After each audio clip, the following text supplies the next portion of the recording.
There was a myriad of feelings and emotions flowing through my body. After the whole experience I've been through, things had been pretty quiet. I ingested those miraculous pills and my life had been changed forever, plunging deep down into eternal new worlds and experiences. The fear I felt was almost glued to my soul. My family was safe in a way, even though they weren't here with me. Every time I looked at the sky, I could imagine their faces in the clouds above, smiling, watching over me. At least, that journey provided me with closure and it erased things I didn't want in me anymore. I remember the night was silent, dead silent. I woke up to the sound of something crashing in the wall of my bedroom. The whole house moved from the shock. I got scared because I thought there was an earthquake going on, although the area I lived in never had one of those in its recorded history. I got out of bed to see Sombre crouched in the corner. He was coughing and he looked hurt. He spat a thick, dark liquid that resembled hot tar. I imagined that was his blood.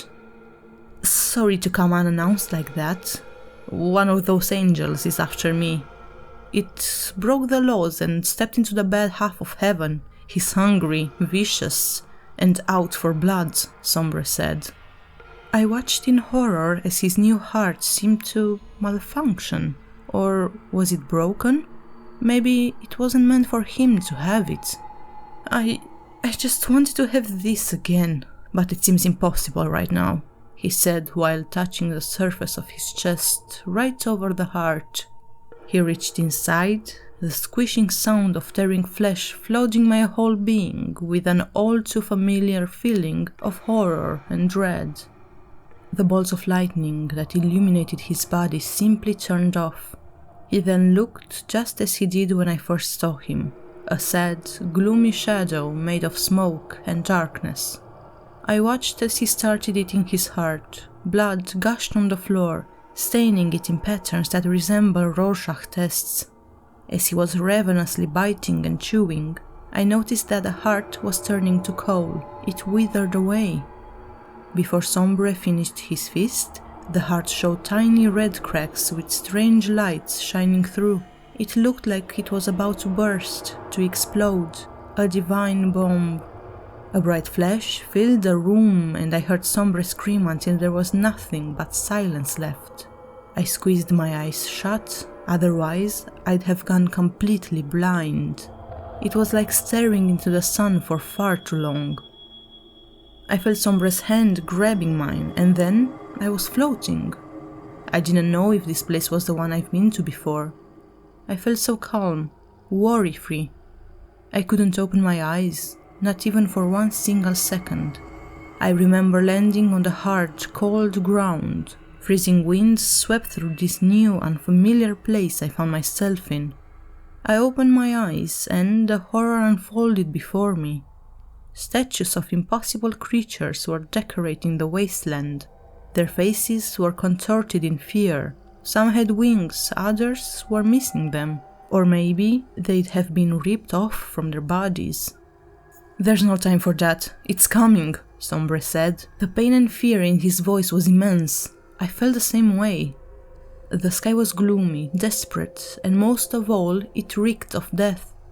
The sun was just a black ball of tar, hanging dull in the sickening canvas above. It dripped infinitely in the sickly sky. The droplets were carried away by the wind in a circular motion. There was a huge hollow tunnel that was crossing the sky, small dots of light shining through from time to time. Giant frost icicles crashed on the ground. The sound they made was something that pierced my ears, like a desperate scream of pain. Horror filled my soul as one of those landed right behind me. Turning around, I saw a creature that wanted to reach me through the ice. Its screams of frost were silenced immediately. The creature turned into a sculpture, into one of those statues. The scream remained trapped in time, forever. This place was a home for the forgotten, a place of unrest for those torn apart, the graveyard of the discarded. Black snow started coming down from the sky. Everything was in reverse here. It was not even sad, this place. It was desperate, desolate, left to rot in the maddening decay of time. It was forgotten by its creator. It was pushed aside, like a side project that failed, like a toy that he'd gotten bored with. "This is the place? The bad half of heaven?" I asked. Yes it is. My home. This is where they sent me after I wasn't good enough for them," Sombre said, sighing. "This is a place for the discarded angels. The ones that were born with flaws and imperfections. The ones that failed. I am one of them." He continued and told me that their creator cast them out. There were more creators, more gods. I was petrified. I looked at those stone statues again. Seeing their faces contorted with such an immense fear was mind-shattering. It made me ask myself what they must have seen before they became like this. "I've never seen any of them. I've never met them. I don't want to," he said, almost disgusted, but I could sense the pain in his body and mind. Most of all, I could sense the existential fear in his voice. "Come on, the eyes and wheels are coming. They want to destroy me. They've been persecuting me since our first meeting. Only because I wanted... No, because I needed what they don't cherish. A heart, a goddamn heart," Sombre told me. We walked further, and in front of us, a huge metallic structure took shape. The Dark Machine is what he called it.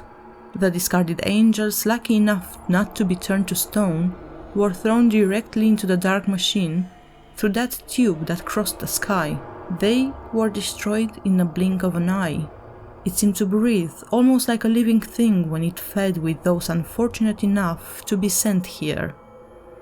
A cloud of black smoke was coming out of a rusty chimney and went up into the sky. I couldn't even wrap my head around it. The faces of my daughter and wife came to mind. I prayed that they were all right. I prayed to whom? To those that did this abomination of a world? To those who treated their own like this? To those faceless and ruthless gods? The creators sent them to a place of eternal suffering just because they weren't perfect.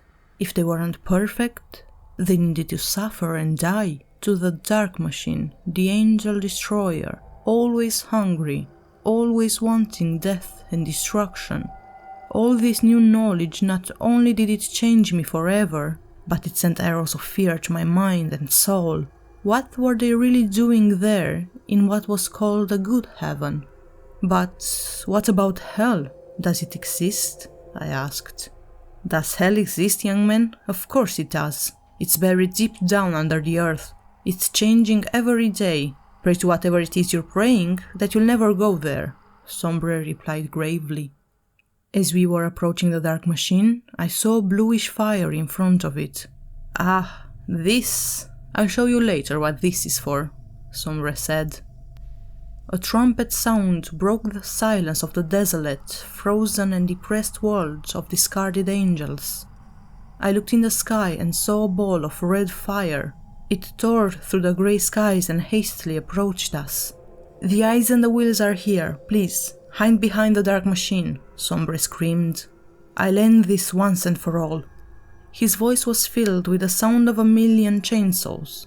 I couldn't stop being afraid of him or his voice as much as I wanted to. His words came out like a swarm of locusts. The ball of fire landed right in front of Sombre. The halo of orange light suddenly disappeared and the horror unfolded in all its twisted perfection. A large eye was attached to 3 large wheels. Its muscle and tendons were glued to it. The eye was bloodshot, enraged, ravenous and insane. The wheels were spinning at high speed and each of them had more eyes, smaller ones. They kept looking here and there, scanning the area to and fro for enemies or immediate threats. The wheels were dripping a dark, disgusting liquid. It burned through the ground like acid. The eyes opened its mouth. Metallic sharp teeth became the only thing that shined in that place. It instantly spat out a ray of fire that tore a hole in Sombre's chest. He screamed in pain. Black blood dripped on the ground. Then, for the first time since I saw him, he began morphing. He was changing into something more powerful. Long, sharp metallic nails began surfacing from his body, steam coming out of them. They caused profound bleeding, but Sombre held his ground. A crown of barbed wire appeared on his head. I was afraid he might lose the battle. He seemed to be at a big disadvantage. If he got killed, then what was I to do? Would I remain a prisoner forever in that depressing existential cage built for malfunctioning angels? I thought that if this was the way some angels are punished, then how would hell look like for mere mortals like us? I shivered in despair and horror. The nails launched from Sombre's body and stung each and every little eye, thus stopping the wheels from moving. The eye screamed and began gushing out venom in all directions. Then it fell to the ground. It was now looking at the sky, coughing and choking on its own poison. "Look at that, you bastard! This is where your gods sent us to die. Why are we to blame for their mistakes? Why? Why? Why?" Sombre screamed in agony, pointing at the dark machine. The eye tried to look, but couldn't. Its voice probably shook even the good half of heaven. The anguish, disgust, and fear in his words were sent to my brain instantly. The idiot eye just looked at Sombre. He wasn't understanding any of it. Not the hate, the facts, or the pain. It wasn't even afraid. The eye and wheels just followed orders blindly. Sombre took his own crown of nails and pierced the eye with it, and again, until all that was left was a puddle of mucus, flesh, and atrophied muscles. The eye had its mouth open when it froze. It wasn't perfect anymore, just another statue added to the collection of failures. Sombre coughed again. I'm dying," he said. His voice was dying too. The buzzing in it lowered its volume. I asked him if I can help. I was visibly struck with horror, its sharp pins and needles piercing my mind. "Take me to the blue flame, young man," he sighed. I helped him get there. We stopped in front of it. Blood was dripping from Sombre's body, leaving a trace behind us. "Look how beautiful it burns. The only thing beautiful in this desolate, god-forsaken place. I think this is it for me," he said, coughing black blood all over me. He apologized when he didn't need to. He put his hand through the chest. The vengeful angel that did that was no more, at least. I hoped that maybe I could have had one of those hearts again. Maybe that would have made me more close to your kind, although I knew it was impossible to be like you humans. You see, I've always loved your race. You are kind, and you help each other. You love each other, unlike my creators," he said, his voice breaking. "Throw me into the fire." I looked in shock and disbelief. I shook my head at first, refusing. Then I realized that this is what he wanted. I just put him over the fire. As he was burning, he looked at me. He smiled. Flames engulfed him. He seemed to feel no pain anymore. He was free, unattached. He was happy to be born again. The fire burned my hand too, small blisters forming on my fingers. I didn't care about the pain though. I only cared about giving Sombre what he wanted, another chance.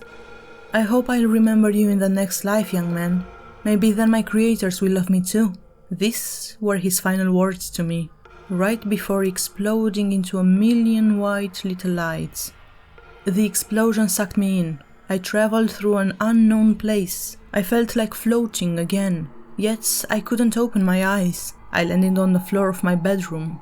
Upon impact, all air left my lungs and the fear and shock were still there, as were the blisters on my fingers. I stood speechless until morning came. I tried to think about my wife and daughter always, the way they smiled, the way in which they said loving words that filled me with joy and happiness. Sometimes, though, memories of that place invade my mind. They take over and flood it with that picture of that dark machine and the frozen statues, with pictures of the black sun and the gloomy sky. that horrible place where discarded angels die.